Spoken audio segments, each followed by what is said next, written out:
Hello fashion friends and family, this is Stacy Stube here with SEW BROMO and Elsa Fitzgerald Studio.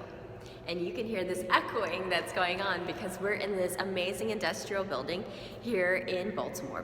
It is called Wicomico, or at least that's the name of the street. So it's 1100 Wicomico Street. As many of you have noticed, the garment industry, at least stateside, is not big business. It is down to the independent fashion entrepreneurs that are clustering together. So we are here to ignite our new romance, a new relationship with the garment industry, one that is more equal and fair and mindful for its workers and also the entrepreneurs behind the labels.